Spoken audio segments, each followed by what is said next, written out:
യേശുവേ രക്ഷകർച്ച യേശുവേ രക്ഷാദായക നിന്റെ സന്നിധിയിലു എന്റെ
ഈടല്ലയോ ക്രൂശിങ്കൽ ജീവനെ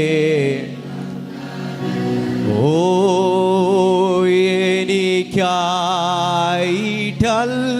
എനിക്കായിട്ടല്ലയോ ക്രൂശിങ്കൽ ജീവനെ തന്നത് യേശുവേ രക്ഷക യേശുവേ രക്ഷാദായക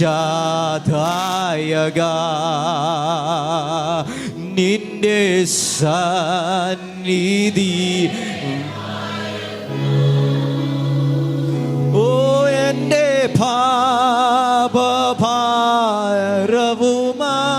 പാപഭാരവുമായി വല്ലഭ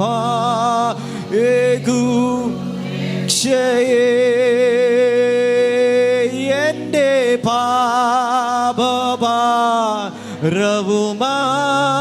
പാപഭാരവുമായി വല്ലഭ രക്ഷയേ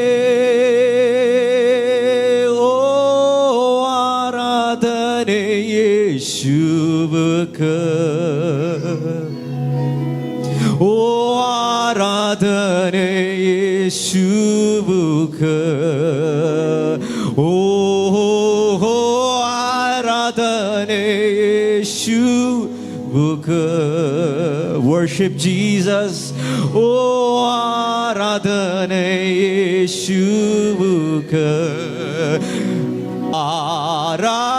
ആരാധനയും സ്തുതി ബഹുമാനവും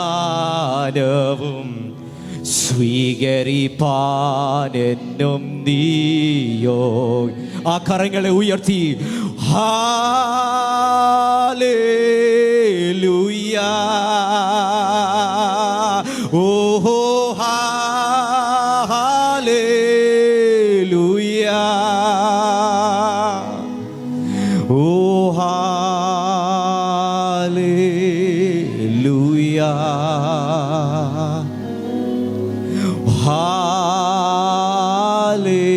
Hallelujah.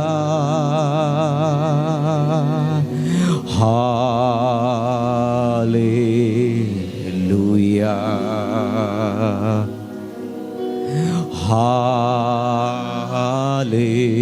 Hallelujah. Father, we come to your presence right now. We thank you because of your mercy in this place. We exalt you because Jesus is Lord above all lords and King above all kings. And we just pray that you will speak to our hearts with clarity. We pray that you will open up our hearts to hear the word of God. And I pray that the Spirit of God himself would descend in this place and let the word of God be clear for us this morning. Thank you for hearing this prayer. In Jesus' name we pray. And everybody said, Amen. I want to say thank you for every person who are here this morning. Without taking any more time, we're going to go straight to God's word.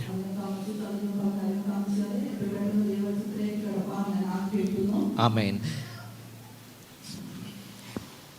If we look through the whole Bible,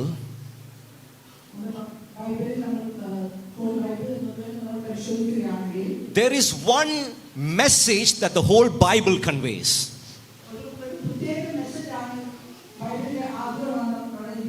Do we know what that message is?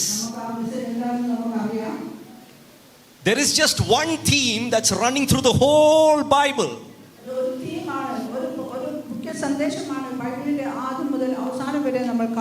And that is the redemption plan of man. Hallelujah. That is the plan of God you see from the book of Genesis all the way to the book of Revelation. And now I want all of us to be maybe a little more quick when we take the Bible verses, because we are running short of time. So please turn to 2 Timothy 1 verse 9 very quickly. Before time began. Which means God's... Okay, continue reading.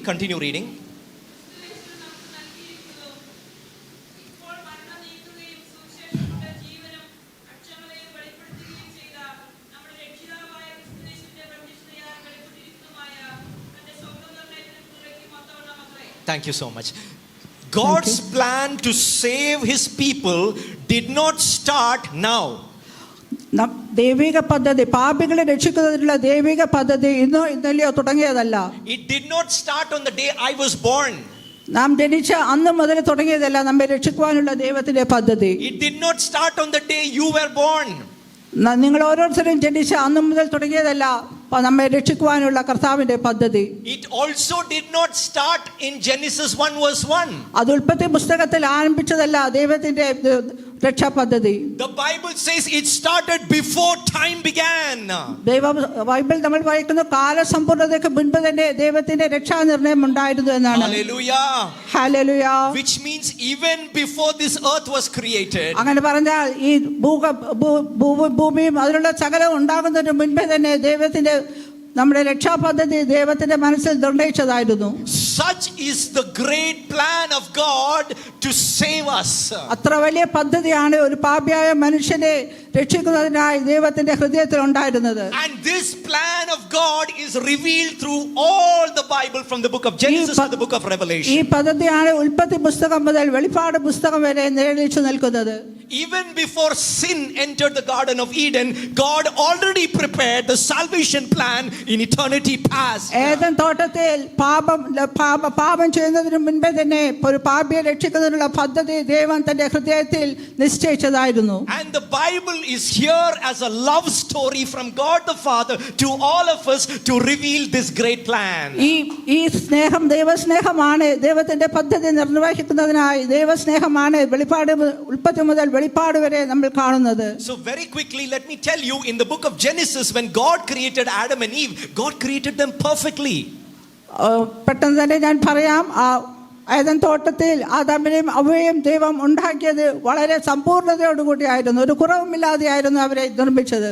But what happened when sin entered the Garden of Eden? എന്നാൽ എന്താണ് പാപം Eden തോട്ടത്തിൽ കടന്നപ്പോൾ എന്താണ് സംഭവിച്ചത്? We all know that the whole world became corrupt. നമുക്കെല്ലാം അറിയാം, ഒരു മനുഷ്യനാൽ പാപത്താൽ ലോകത്തിൽ പാപം മുഴുവനും കടന്നു വന്നത് ഏക മനുഷ്യനാണെന്ന് നമുക്കെല്ലാവർക്കും അറിയാം.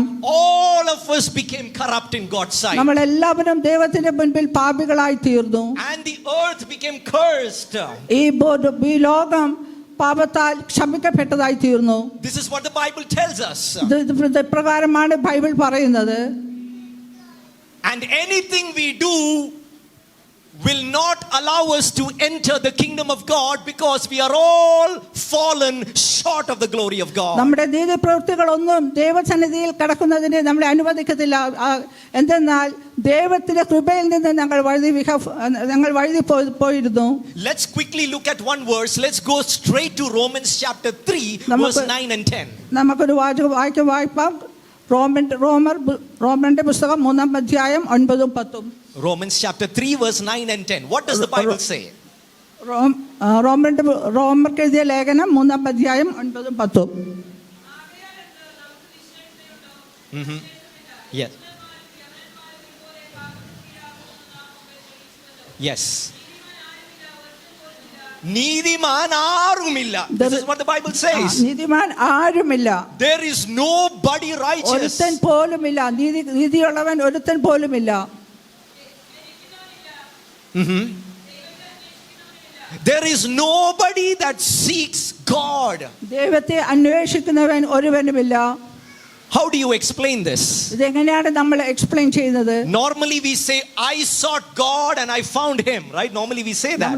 നമ്മൾ സാധാരണമായി പറയും, ഞാൻ ദൈവത്തെ അന്വേഷിച്ചു, ഞാൻ ദൈവത്തെ കണ്ടുമുട്ടിയെന്ന്. Or we hear people say, oh, he is a truth seeker, he was seeking for God with all of his heart, right? Normally we say something. Normally we say, നല്ലൊരു സ്പീക്കറാണ്, ദൈവത്തെ ഹൃദയപൂർവ്വം അന്വേഷിക്കുന്ന ഒരു വ്യക്തിയാണെന്നാണ് നമ്മൾ പറയാറ്. But what does the Romans say? What does the word of God say? പക്ഷേ റോമർ എഴുതിയ ലേഖനം എന്താണ് പറയുന്നത്? ദൈവത്തിന്റെ വചനം എന്താണ് പറയുന്നത്? Nobody seeks God. ഒരു ദൈവത്തെ അന്വേഷിക്കുന്നവൻ ഒരുത്തൻ പോലുമില്ല. But there are still people out there who are seeking for some level of truth. പക്ഷേ എന്നാലും കുറെ പേരുണ്ട്, സത്യത്തെ അന്വേഷിക്കുന്ന കുറെ പേര് ഈ ഭൂമിയിലുണ്ട്. But the problem is, the God that they are seeking is not the God of the Bible. പക്ഷേ അവർ അന്വേഷിക്കുന്ന ദൈവം ബൈബിൾ പ്രകാരമുള്ള ഒരു ദൈവത്തെയല്ല ഭൂമിയിലുള്ള മനുഷ്യർ അന്വേഷിക്കുന്നത്. They are seeking a God that can fulfill their desires and their dreams. അവർ അന്വേഷിക്കുന്ന ദൈവം അവരുടെ കാര്യങ്ങൾ, അവരുടെ ആഗ്രഹങ്ങൾ, അവർ വിചാരിക്കുന്നത് സാധിച്ചു കൊടുക്കുന്ന ഒരു ദൈവത്തെയാണ് അവർ അന്വേഷിക്കുന്നത്. Are you sure the God of the Bible is the God who will fulfill all of your desires and dreams? Is that what the word of God says? നമ്മുടെ ബൈബിളിൽ പറഞ്ഞിരിക്കുന്ന ദൈവം നമ്മുടെ ആഗ്രഹങ്ങളെയും നമ്മൾ വിചാരിക്കുന്ന കാര്യങ്ങളും എല്ലാം സാധിപ്പിച്ചു തരുന്ന ഒരു ദൈവത്തെയാണോ നമ്മുടെ ബൈബിളിൽ കാണുന്നത്? For example, if I want to send my child to the richest country in the world, എനിക്ക് എൻ്റെ കുഞ്ഞിനെ ഏറ്റവും ഉയർന്ന നിലവാരം പുലർത്തുന്ന ഒരു രാജ്യത്ത് അയക്കണമെങ്കിൽ we automatically think God's desire is also the same. നമ്മൾ വിചാരിക്കും ദൈവം നമുക്ക് തന്ന പ്ലാനാണ് നമ്മൾ ഇങ്ങനെ ഒരു എൻ്റെ മകനെ ഏറ്റവും ഉയർന്ന സാമ്പത്തിക നിലയൊക്കെയുള്ള ഒരു രാജ്യത്തിൽ അയക്കാനായിട്ടുള്ളത്. Or for example, let's say I get into maybe an argument with a brother in the church, for example. അല്ലെങ്കിൽ നമുക്ക് വിചാരിക്കാം, ഒരു സഹോദരനായി ഞാൻ ഇങ്ങനെ വാദപ്രതിവാദത്തിൽ ഏർപ്പെട്ടിരിക്കുന്നെന്ന് വിചാരിക്കാം. Unfortunately, the conversation did not go well. നമ്മുടെ വർത്തമാനത്തിൽ അത് ആ ഡയലോഗ് നമ്മൾ നന്നായിട്ട് പോയിട്ടില്ലെന്ന് വിചാരിക്കൂ. So in my heart there is a little bit of bitterness towards that person, you know. നമ്മൾ ആഗ്രഹിച്ച തരത്തിൽ ആ വർത്തമാനത്തിൽ രീതി പോയില്ലെങ്കിൽ നമ്മുടെ മനസ്സിൽ അവരെ കുറിച്ച് കുറച്ച് ദേഷ്യമുണ്ടായിരിക്കും. And this very same brother, he goes out of the church. ഈ ബ്രദർ ചർച്ചിന്റെ വെളിയിൽ പോയാലുടനെ and suddenly he tripped and fell, you know, he tripped and fell. ഒന്ന് വഴുതി വീഴുകയോ എന്തെങ്കിലും സംഭവിച്ചെങ്കിൽ, and what is in your heart? എന്നാൽ നമ്മുടെ ഹൃദയത്തിൽ എന്തായിരിക്കും? What is in my heart? What is in your നമ്മുടെ ഹൃദയത്തിൽ എന്തായിരിക്കും? If God is for us, ഞങ്ങൾ വിചാരിക്കും, എന്നോട് ഇങ്ങനെ പറഞ്ഞല്ലോ, പോയപ്പോഴും തന്നെ അതിനുള്ള ശിക്ഷ ലഭിച്ചു എന്ന്. We normally think, if God is for us, who can be against us? That's what we normally think. അപ്പോൾ നമ്മുടെ മനസ്സിൽ വരുന്ന വാക്യം, ദൈവം നമുക്ക് അനുകൂലമെങ്കിൽ പ്രതികൂലമാർ. But that is wrong. എന്നാൽ അത് തെറ്റാണ്. That verse does not apply there. ഈ വാക്ക് അവിടെ അപ്ലൈ ചെയ്യാൻ പറ്റുന്നതല്ല. Because we normally think, if we have hatred towards somebody, it means God is also having hatred. നമ്മൾ വിചാരിക്കുന്നത് നമുക്ക് ആരോടെങ്കിലും വ്യക്തിപരമായ വൈരാഗ്യമുണ്ടെങ്കിൽ ദൈവം ആ വ്യക്തിയെയും വെറുക്കുന്നു എന്നാണ്. What does the New Testament say in John 15 verse 12? പുതിയ നിയമത്തിൽ യോഹന്നാന്റെ സുവിശേഷം 15-ാം അധ്യായം 12-ാം വാക്യത്തിൽ എന്താണ് പറയുന്നത്? Can one of you read John 15 verse 12? ആരെങ്കിലും ഒരാൾ അത് ക്ലിയർ ആയിട്ടൊന്ന് വായിക്കണമെന്ന് അപേക്ഷിക്കുന്നു. John 15 verse 12, very quickly. Very quickly.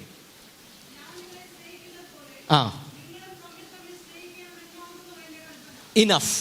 That is the greatest commandment in the Bible. That is the great. അതാണ് ബൈബിളിലെ ഏറ്റവും വലിയ കൽപ്പന. ഞാൻ നിങ്ങളെ സ്നേഹിച്ചതുപോലെ നിങ്ങളും അന്യോന്യം സ്നേഹിക്കണം എന്നതാണ്.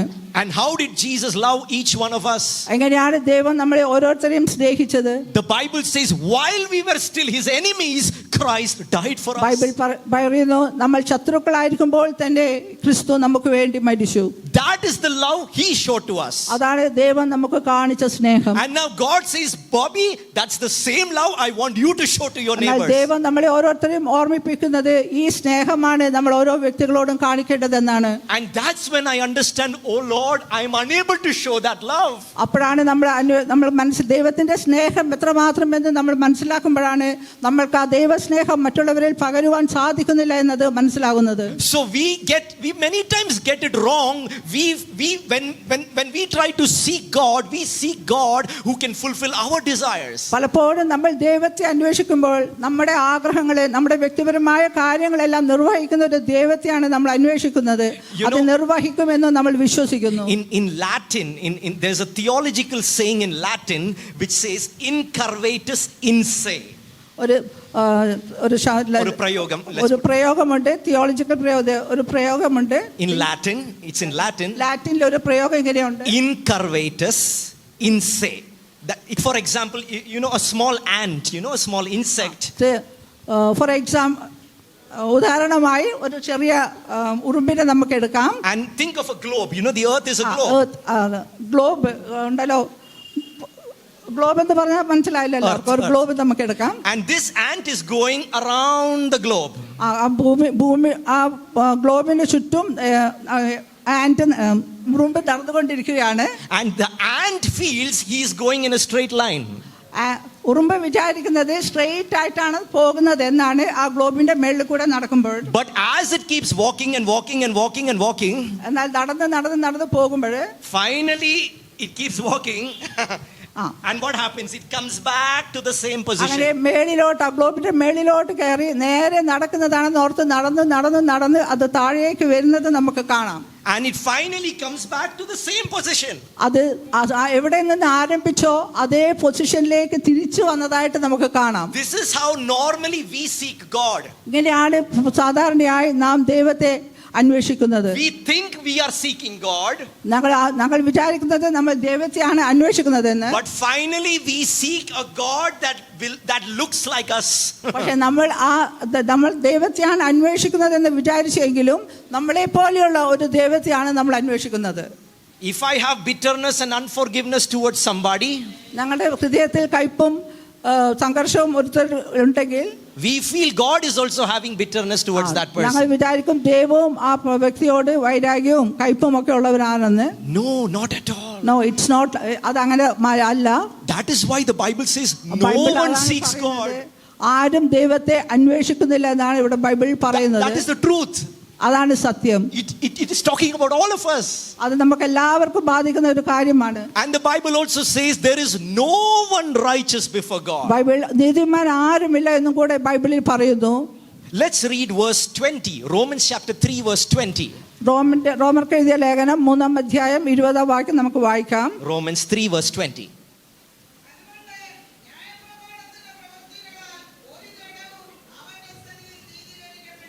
Enough auntie. The Bible says nobody is made righteous by the works of the law. ന്യായപ്രമാണത്തിന്റെ പ്രവൃത്തിയാൽ ഒരുത്തരും നീതീകരിക്കപ്പെടുന്നില്ല എന്ന് വേദപുസ്തകം നമ്മോട് പറയുന്നു. Let me briefly explain this to us. ഞാൻ അത് വളരെ ചുരുക്കമായി എക്സ്പ്ലെയിൻ ചെയ്യാം. We know that in the Old Testament, നമുക്ക് അറിയാം പഴയ നിയമത്തിൽ the law of God was given to the children of Israel. ദൈവത്തിന്റെ ന്യായപ്രമാണം ഇസ്രായേൽ മക്കൾക്ക് കൊടുത്തു. For thousands of years.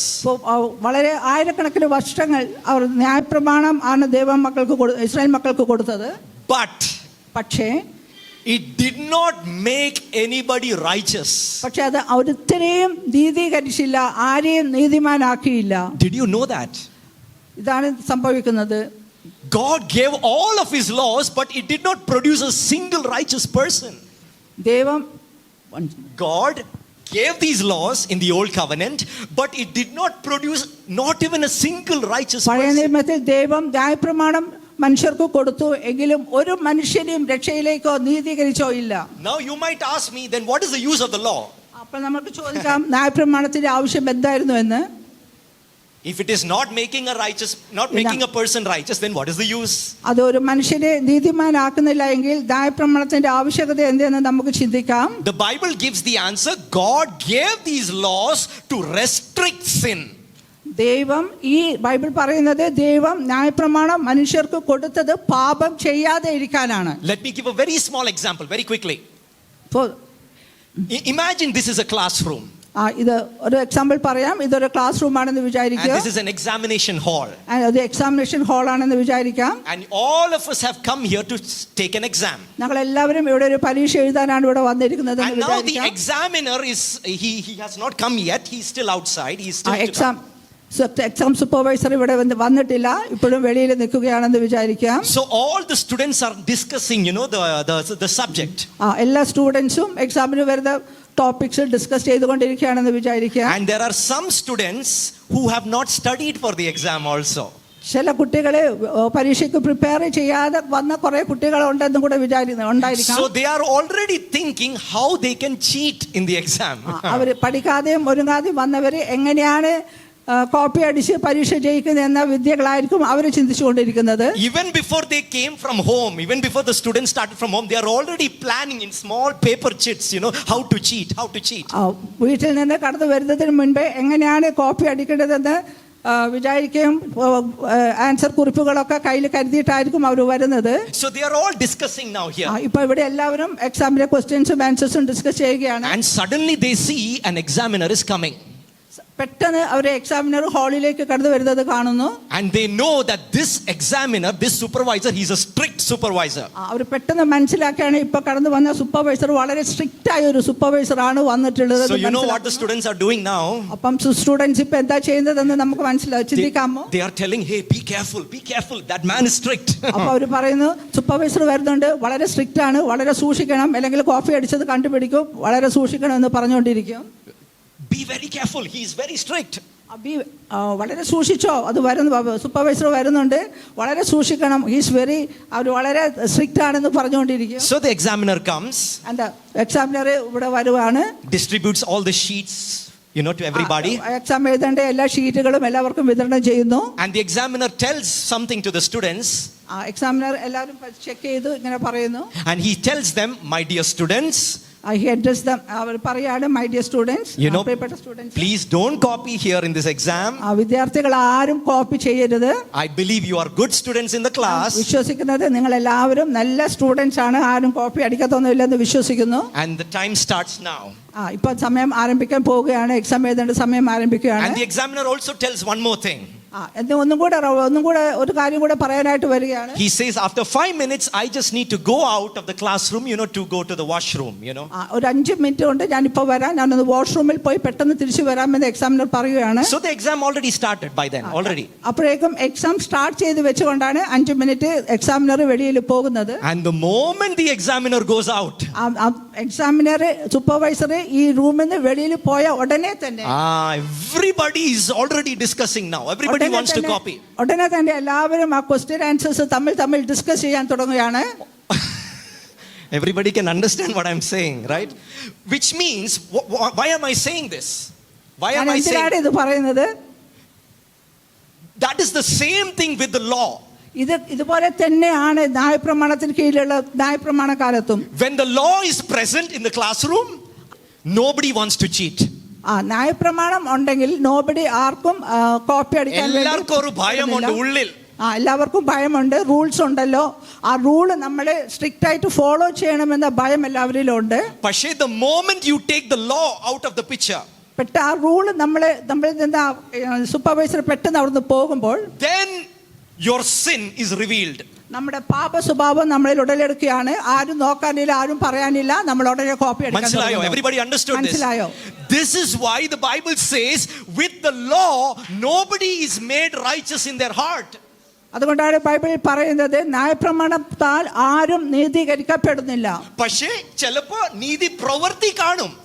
ചിലപ്പോൾ നമ്മൾ നീതിയായ കാര്യങ്ങൾ പ്രവർത്തിച്ചു കാണും, എങ്കിലും ദൈവം മുൻപാകെ ആരും നീതീകരിക്കപ്പെടുന്നില്ല. But God knows in their heart everybody wants to cheat. God knows their hearts very well. ദൈവത്തിന്റെ എല്ലാവരുടെയും ഹൃദയം അറിയാം. സൂപ്പർവൈസർ വെളിയിൽ പോയ ഉടനെ ചീറ്റ് ചെയ്യാനുള്ള ആഗ്രഹമായിരുന്നു എല്ലാവരുടെയും ഹൃദയത്തിൽ ഉണ്ടായിരുന്നത്. This is why the law was given. The law was given so that sin doesn't increase. Sin is restricted. ന്യായപ്രമാണം നമുക്ക് മനുഷ്യർക്ക് കൊടുത്തത് പാപം പെരുകാതെ ഇരിക്കാനാണ്. Now please read that same verse again. Romans 3 verse 20 one more time. Romans 3 9-10. Nobody is made righteous by the works of the law. നീ ന്യായപ്രമാണത്തിന്റെ പ്രവൃത്തിയാൽ ആരും ഒരു നാളും നീതീകരിക്കപ്പെടുന്നില്ല. Let me take another small example. ഞാനൊരു ചെറിയ വേറൊരു എക്സാമ്പിൾ കൂടെ പറയാം. Imagine two people standing in front of you. രണ്ട് മനുഷ്യർ എന്റെ മുൻപിൽ നിൽക്കുന്നതെന്ന് വിചാരിക്കുക. Mr. A and Mr. B.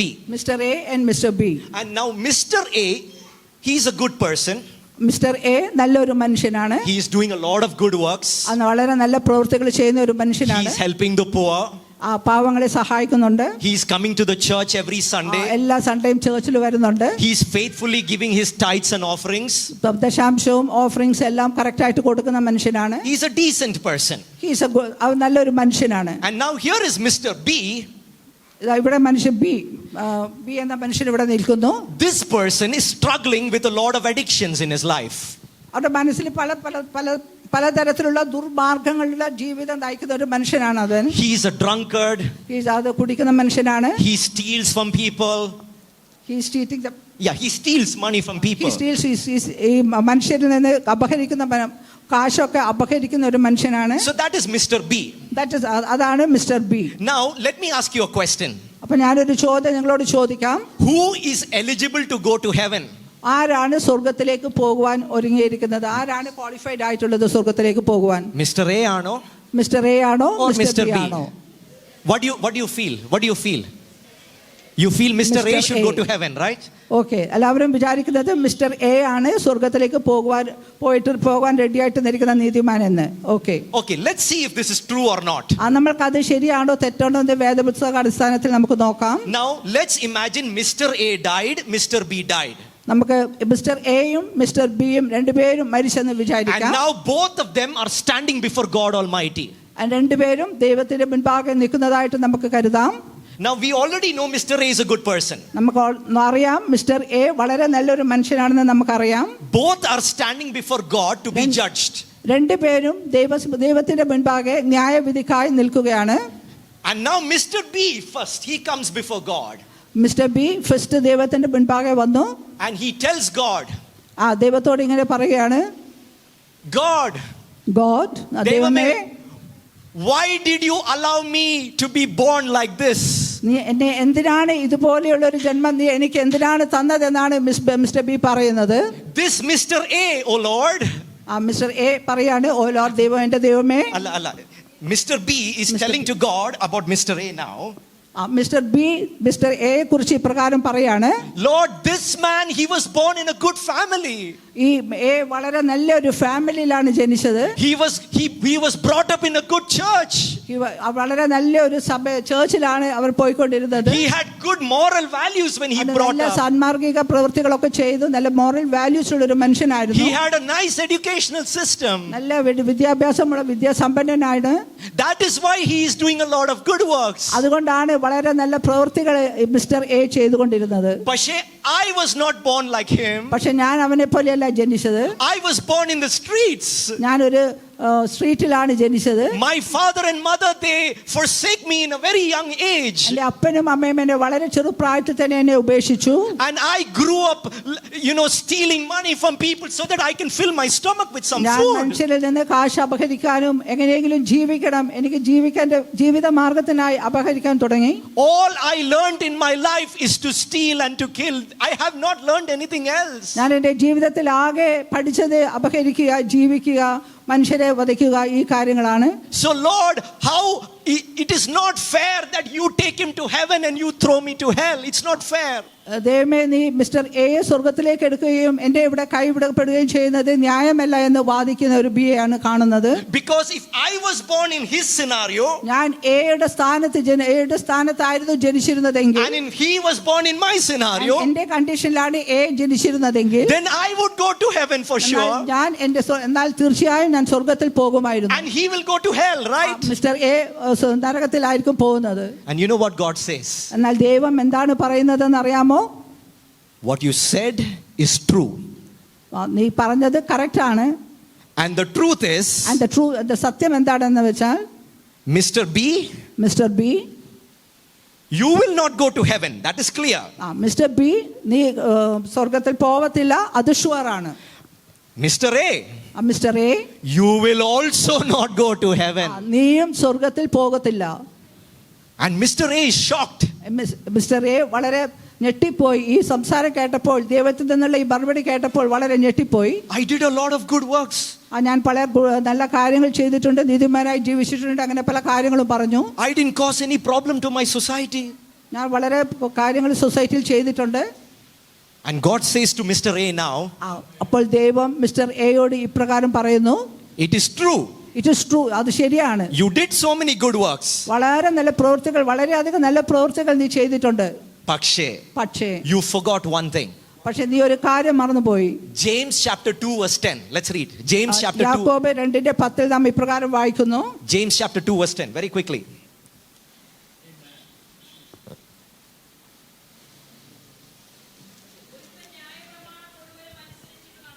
Yeah. That's it. If you fail in one, you fail in everything. അതെ, ന്യായപ്രമാണത്തിൽ ഏതെങ്കിലും ഒന്നിൽ തെറ്റിപ്പോയാൽ ന്യായപ്രമാണം മുഴുവനും തെറ്റിച്ചതിന് സമമാണ്. Mr. A did not know this. Mister എക്ക് അത് അറിയത്തില്ലായിരുന്നു. Now Mr. A understood. ഇപ്പോൾ മിസ്റ്റർ എക്ക് മനസ്സിലായി. മിസ്റ്റർ എയും പോകത്തില്ല, മിസ്റ്റർ എയും പോകത്തില്ല, മിസ്റ്റർ ബിയും പോകത്തില്ല, മിസ്റ്റർ ബിയും പോകത്തില്ല. This is why the Bible says all have sinned and fallen short of the glory ഇതാണ് of ബൈബിൾ God. പറയുന്നത്, എല്ലാവരും പാപം ചെയ്തു ഒരുപോലെ കൊള്ളരുത്താത്തവരായി തീർന്നു. Nobody can face the judgment seat of God. ആർക്കും ദൈവത്തിന്റെ സിംഹാസനത്തിന് മുൻപാകെ നിൽക്കുന്ന ധൈര്യമില്ല. പക്ഷേ God's word says one day when we die, we will all have to stand before God. Bible പ്രകാരം പറയുന്നു, ഞങ്ങൾ മരിച്ചു കഴിഞ്ഞാൽ എല്ലാവരും ഒരു നാൾ ദൈവത്തിന്റെ സിംഹാസനത്തിന്റെ മുൻപാകെ നിൽക്കേണ്ടി വരും. And the Bible also says if our names are not written in the book of life, we will be thrown into the lake of fire. ദൈവപുസ്തകത്തിൽ പേരെഴുതി കാണാത്ത ഏവരെയും തീപ്പൊയ്കയിൽ തള്ളിക്കളയുമെന്ന് ബൈബിൾ പറയുന്നു. So how do we face such a holy God? അപ്പോൾ ഞങ്ങൾ എങ്ങനെയാണ് ആ ദൈവത്തിന്റെ മുൻപാകെ നിൽക്കുക? How will God bring a solution to this problem? എങ്ങനെയാണ് ദൈവം ഇതിന് ഒരു സൊല്യൂഷൻ കണ്ടത്? Now let's read Romans 3 verse 24. That is the solution. Romans 3:24, റോമർക്ക് എഴുതിയ ലേഖനം 3:24.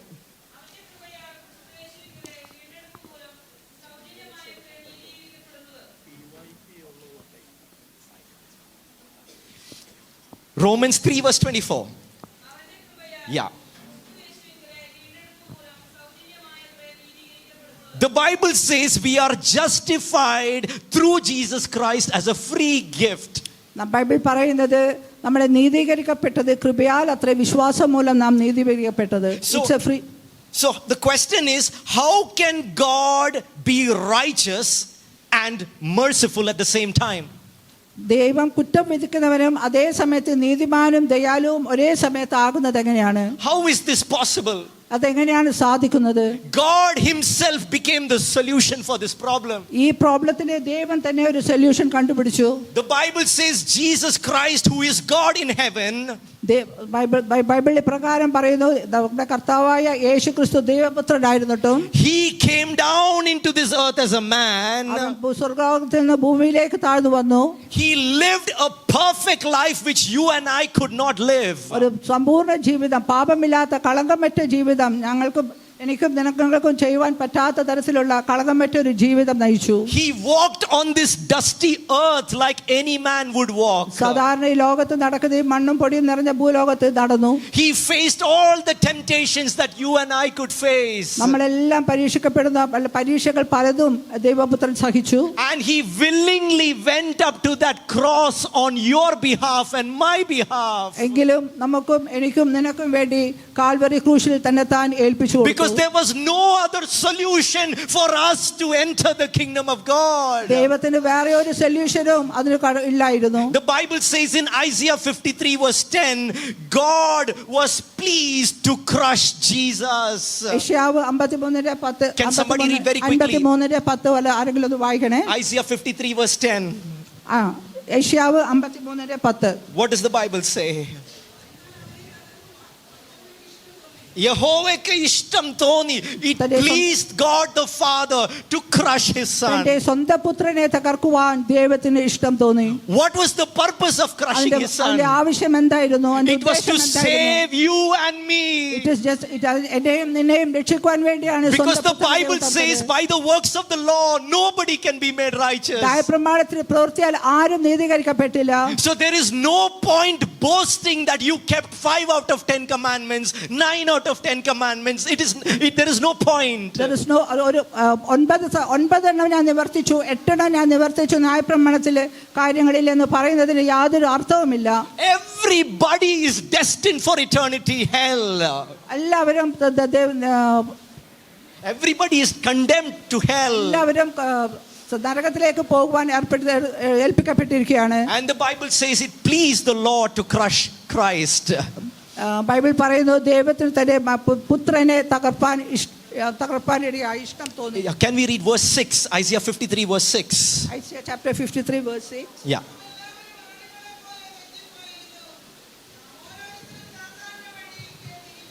Yes. Amen. The Bible says all of us were like sheep going astray. നാം എല്ലാവരും ആടുകളെ പോലെ തെറ്റിപ്പോയിരുന്നു. Did you notice one thing there? ഒരു കാര്യം നിങ്ങൾ അവിടെ കണ്ടോ? I want all of us to listen carefully for last 5 minutes and then we are going to pray and last 5 close. minutes എല്ലാവരും ഇവിടെ ശ്രദ്ധിക്കണമെന്ന് അപേക്ഷിക്കുകയാണ്. See, if Satan stands before God സാത്താൻ ദൈവത്തിന്റെ മുൻപാകെ നിൽക്കുകയാണ്. and if God tells to the enemy, ദൈവം ശത്രുവിനോട് ഇങ്ങനെ പറഞ്ഞെങ്കിൽ get out, നീ ഇവിടെ ദൂരെ പോ, Satan will definitely go out.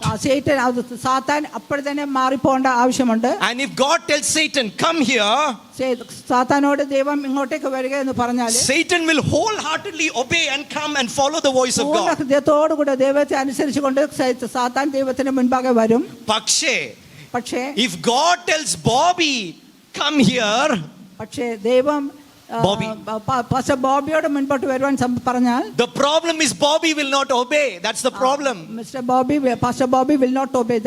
അതാണ് അനുസരിക്കത്തില്ല, അതാണ് problem. If God says Bobby come here, Bobby will go in all other directions. ദൈവം ബോബിയോട് ഇങ്ങോട്ടേക്ക് വിളിക്കുകയാണെങ്കിൽ ബോബി എല്ലാ സ്ഥലത്തും പോകും, പക്ഷെ ദൈവം വിളിച്ച വഴിയിലേക്ക് വരത്തില്ല. That is why the Bible says we are like sheep going astray. നമ്മൾ ആടുകളെ പോലെ തെറ്റിപ്പോയിരുന്നു. പക്ഷേ you know what God did? ദൈവം എന്താണ് ചെയ്തതെന്ന് നിങ്ങൾക്കറിയാമോ? Instead of the punishment coming to Bobby, ബോബിയുടെ മേലിൽ ദൈവത്തിന്റെ ശിക്ഷ വരുന്നതിന് പകരം it came on the shepherd. അത് ചിട്ടയിലേക്ക് കൊടുത്തു. Instead of the punishment coming on the sheep, പക്ഷേ ആടുകളിന്മേൽ ശിക്ഷാവിധി വരുന്നതിന് പകരം it came on the shepherd. അത് ഇടയന്റെ മേലിൽ വന്നു. And now the sheep is watching the shepherd getting the beatings. ഇപ്പോൾ ആടുകൾ ഇടയനെ തല്ലുകൊള്ളുന്നത് വാച്ച് ചെയ്തുകൊണ്ടിരിക്കുകയാണ്. This sinner sheep is watching the shepherd getting the whippings on his back. This inner sheep, ആടുകളാവുന്ന നമ്മൾ കർത്താവിനുള്ള അടിയേൽക്കുന്നത്, നമ്മൾക്ക് വേണ്ടിയുള്ള ശിക്ഷ ഏൽക്കുന്നത് നോക്കിക്കൊണ്ടിരിക്കുകയാണ്. And you know what happens? ഇവിടെ എന്താണ് സംഭവിക്കുന്നത് നിങ്ങൾക്കറിയാമോ? By his wounds, അവന്റെ മുറിവുകളാൽ, അടിപ്പിണരുകളാൽ my sinful nature is getting healed. എന്റെ സിൻഫുൾ നേച്ചർ അവിടെ അടിപ്പിണരുകളാൽ നമുക്ക് സൗഖ്യം വന്നുമിരിക്കുന്നു. എന്റെ പാപ സ്വഭാവ my sinful nature is getting healed. എന്റെ പാപ സ്വഭാവത്തിൽ ഞാൻ സൗഖ്യം വന്നുകൊണ്ടിരിക്കുകയാണ്. When I see Jesus getting the beatings, ഞങ്ങൾ കർത്താവായ യേശുക്രിസ്തുവിനെ അടിയേൽക്കുന്നത് കാണുമ്പോൾ എന്റെ ഉള്ളിൽ ഒരു സൗഖ്യം is happening. ഞങ്ങളുടെ ഉള്ളിൽ ഒരു സൗഖ്യമാണ് നൽകുന്നത്. It pleased God the Father to crush Jesus.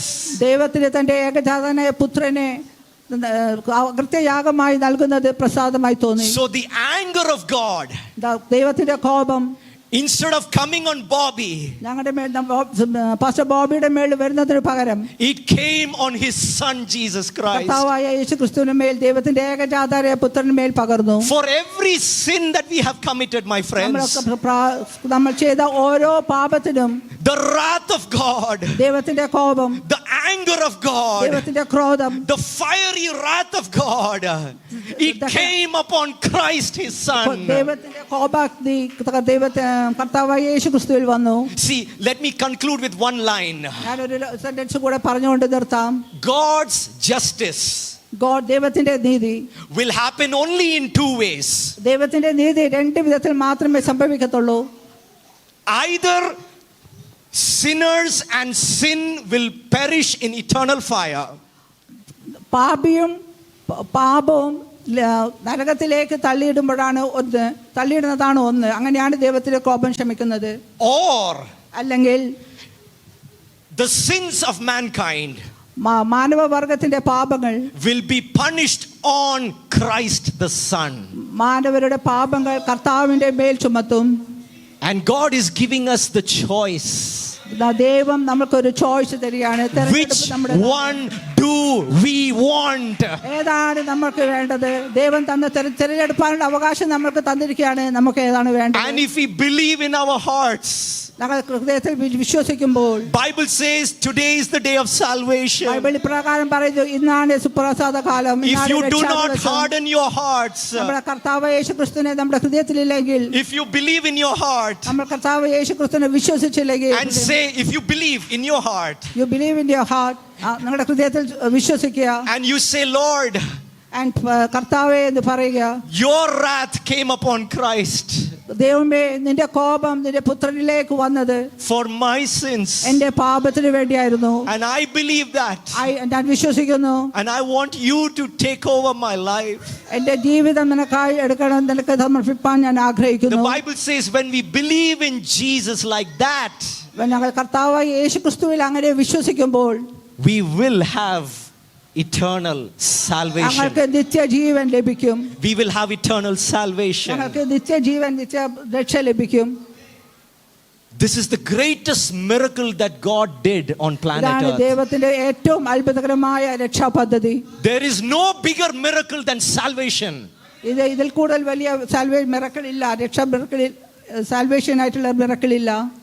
When we gather as a corporate body, when we come together as a church, when we gather here, ഞങ്ങൾ എല്ലാവരും ഒന്നിച്ചൊരു സഭയായി ഇവിടെ കൂടി വരുമ്പോൾ, every Sunday when we gather at church, എല്ലാ ഞായറാഴ്ചയും നമ്മൾ ഇവിടെ കൂടി വരുമ്പോൾ, we must never forget about this greatest miracle that happened. അത്ഭുതം കർത്താവിന്റെ ക്രൂശീകരണത്തെ ഒരിക്കലും നമ്മൾ മറക്കരുത്. Yes, there is nothing wrong. We praise God for your job, for your school. All of that is good. നമ്മൾ ദൈവത്തെ, നമ്മുടെ പ്രവൃത്തിയെക്കുറിച്ച്, നമ്മുടെ നന്മകളെക്കുറിച്ച്, നമ്മുടെ വരുമാന മാർഗങ്ങളെക്കുറിച്ച് എല്ലാം ദൈവത്തെ, But there is something so important that you cannot forget. പക്ഷേ അതിനേക്കാൾ ഏറ്റവും വലിയത് നമ്മളൊന്നും മറക്കാൻ പറ്റാത്ത ഒരു കാര്യമുണ്ട്. 2000 years ago, 2000 വർഷങ്ങൾക്ക് മുൻപ് the wrath of God ദൈവത്തിന്റെ കോപം came upon Christ യേശുക്രിസ്തുവിൽ for വന്നു. my sin, was for my for sin. your sin, was for your so that I will be saved Hallelujah. eternally. Hallelujah. നമ്മുടെ Hallelujah. പാപങ്ങൾക്ക് വേണ്ടിയായിട്ടുള്ള ശിക്ഷ ദൈവത്തിന്റെ. Hallelujah. Hallelujah, hallelujah, hallelujah. Praise നിന്റെ the Lord. രക്ഷ Hallelujah. പദ്ധതിക്കായി സ്തോത്രം ചെയ്യുന്നു കർത്താവേ. സ്തോത്രം. Thank you for this great salvation, O Lord. സ്തോത്രം. Let us not forget to praise God for our salvation. Hallelujah. Let's close our eyes and pray. Father, in the name of Jesus, thank you for your mercy. Everybody are sinners and fallen short of the glory of God. ദൈവത്തിന്റെ കോപം, ദൈവത്തിന്റെ മഹത്വത്തിൽ നിന്ന് വീഴുകയാണ്. And we deserve your wrath. ദൈവത്തിന്റെ കോപത്തെ deserve ചെയ്തവരാണ്. But that wrath came upon Jesus. പക്ഷേ ആ കോപം ദൈവത്തിന്റെ പുത്രനായ യേശുക്രിസ്തുവിൽ വന്നു. We thank you for coming down into this earth ഭൂമിയിലേക്ക് ഇറങ്ങി വന്നതിനായി ഞങ്ങൾ അങ്ങേ സ്തോത്രം ചെയ്യുന്നു. to bring salvation for our souls ഞങ്ങളുടെ ആത്മാക്കൾക്ക് സാൽവേഷൻ തന്നതിനായി ഞങ്ങൾ സ്തോത്രം ചെയ്യുന്നു. and help us to live with this reality every single day of ഈ our life യാഥാർത്ഥ്യം മനസ്സിലാക്കിക്കൊണ്ട് ഓരോ ദിവസവും കഴിപ്പാൻ ദൈവമേ ഞങ്ങളെ സഹായിക്കണമേ. till the day you return to take us home. കർത്താവേ, ഞങ്ങളുടെ വരവ് വരെയും ഈ യാഥാർത്ഥ്യം മനസ്സിലാക്കിക്കൊണ്ട് ഞങ്ങളെ തന്നെ ഒരുക്കി കർത്താവിന് വേണ്ടി ജീവിപ്പാൻ ഞങ്ങളെ സഹായിക്കണം. Please protect us from the distractions of this ഈ world ലോകത്തിന്റെ കർത്താവേ ഡിസ്ട്രാക്ഷനിൽ നിന്നെല്ലാം ഞങ്ങളെ വിടുവിക്കണമേ and help കർത്താവേ. us to put our eyes only on Jesus, ഞങ്ങളുടെ കണ്ണ് കർത്താവേ അങ്ങിലേക്ക് മാത്രം വന്ന് നോക്കിക്കൊണ്ടിരിപ്പാൻ ഞങ്ങളെ because you are സഹായിക്കണമേ. the author and finisher of our faith. വിശ്വാസത്തിന്റെ നായകനും പൂർത്തിവരുത്തനായ അങ്ങാണല്ലോ. And please give us the fear of the Lord ഞങ്ങൾക്ക് ദൈവഭയം ഞങ്ങളിൽ പകരണം കർത്താവേ. to always keep you at the center. ഏറ്റവും കർത്താവേ അങ്ങ് ഞങ്ങളുടെ മധ്യത്തിൽ എപ്പോഴും ഉണ്ടായിരിക്കാൻ, Christ at the center. വെച്ചിരിപ്പാൻ ഞങ്ങൾ സഹായിക്കണമേ. Christ at the center. കർത്താവിനെ എപ്പോഴും ഞങ്ങളുടെ മുൻപിൽ വെപ്പാൻ ഞങ്ങൾ സഹായിക്കണമേ. And everything else is shadows in the light of you. ബാക്കിയുള്ളതെല്ലാം കർത്താവിന്റെ നിഴൽ പോലെ പോകുന്നതാണ് കർത്താവേ. Help us to live a holy life for your glory. Amen. In Jesus' name we pray. Amen. Amen.